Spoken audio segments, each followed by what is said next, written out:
Hey, I'm Cassie. Welcome to my very first Paint With Me video. I'm an Australian artist living in the United States, and I usually just post YouTube shorts to my channel, so I thought I'd try making a full video of my painting process. So if you haven't seen my artwork previously, I do these weird, slightly gory style paintings. Basically, the premise of every painting I've been doing is the subject is mentally wounded somehow, and I use visible wounds as a symbol of that. So all my previous paintings have been done in gouache, but I've been using this really low quality paint. I only really started painting this year, so I didn't know about light fast paint and different qualities. I sort of bought into the whole TikTok paint palette trends, which are honestly okay for starting out, but I've just upgraded to a better quality acrylic so I can try and move away from this just being a hobby. I'm going to be using an 18 by 24 gallery style canvas, starting out with a pink and orange fluorescent underpainting. I really love painting people, so that's generally the first place I start working on. I use references from Pinterest, but usually just for lighting and colour. Sometimes I might use like 5 to 6 different photos to paint one face.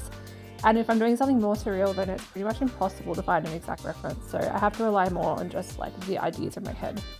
This girl is going to have a tap coming out of her left eye, flowing down into a soda can. That's why she's looking a little bit weird right now.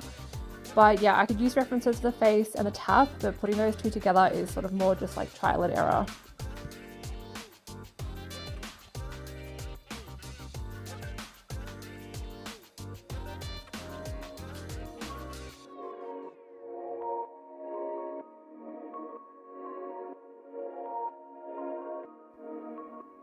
So one thing I've noticed is going from using water activated paints to painting with acrylic is actually a lot easier.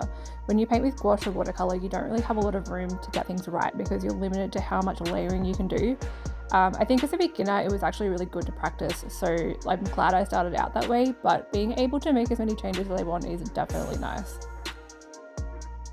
I'm gonna leave her chest area alone for now because I have a plan for that, but I want to tackle it later. So I'm going to work on the Dr. Pepper can now, which I'll explain the significance of later on. But yeah, I promise this actually has a deeper meaning. I'm not just painting weird stuff for no reason. Okay, hands are definitely my weakness, and so far I'm going to say this is, I'm a little bit worried about this one. It's not looking good so far. Let's just say that.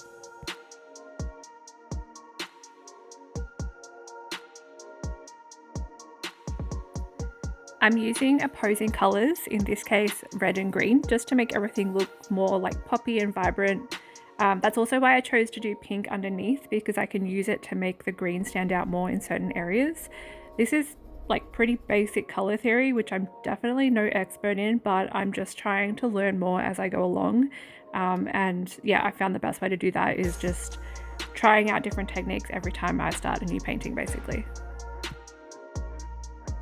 My grand plan with her chest was to pixelate it, which I was so excited about, but I ended up failing really badly, and instead of trying again, I was like, okay, I need a new idea.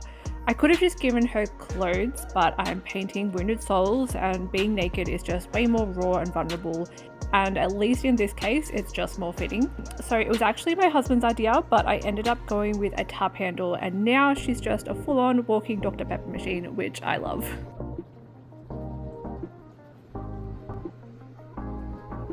Alright, if you've made it this far into the video, I'll tell you the deeper concept here. So I'm Australian, we don't really have Dr. Pepper, but the first time I tried it, I thought it tasted like medicine, and I hated it. So the idea here is the struggle of any kind of addiction, dependency, anything that you might use in your life as a coping mechanism, which is actually dragging you further down. So this could be like a serious dependency, or it could just be like spending too much time scrolling on your phone. But it's basically a play on the concept of throwing your life down the toilet, and a reminder that the real medicine comes from within us, as in we all have the ability to reach out of that toilet water and heal.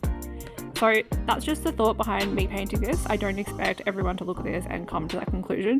It's also totally fine for her to just be a living soda dispenser hanging out in a creepy bathroom. That's cool. That's a cool thing about art. It can really be whatever you want it to be. Okay, I've been filming way less as I've been getting through this painting. I've just become really impatient, but I've just done the colours on the toilet, and this is like a great example of why I like to do like a bright underpainting, because as you can see, like the pink is coming through here, and I'm probably just going to leave that because I actually love the contrast.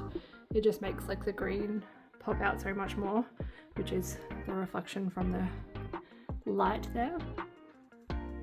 And then I'm just currently working on the hand, which in comparison to the rest of the painting is really small, so it's kind of hard to do, but it's coming along. Okay, so after a month of work, I finally finished this painting and I'm really happy with how it turned out. I ended up doing some graffiti walls. I wanted it to look really like grimy, like a really gross public bathroom. And I think I pretty much nailed it. I've never done graffiti before, so I sort of I did a lot of scribbling, but I tried to do some sort of like proper graffiti style stuff that's a bit more legible. And yeah, I added some like little like iconic stickers and stuff on the wall, like, you know, just stickers you would see in a bathroom. Did a little empty toilet roll and a plunger, you know, the necessities. Now I'm just doing the sides. I'm just adding some little red eyeballs to the sides, so those will stand out and match the stream of blood, or Dr. Pepper, but I mean Dr. Pepper's not red, but it can be blood or Dr. Pepper, whatever you want it to be. And then yeah, once I've varnished it, I'll probably put it up for sale. I currently don't have any of my work for sale. I'm sort of just trying to focus on painting and learning and putting all my energy into that, and sort of figuring out like organizing prints and stuff on the side.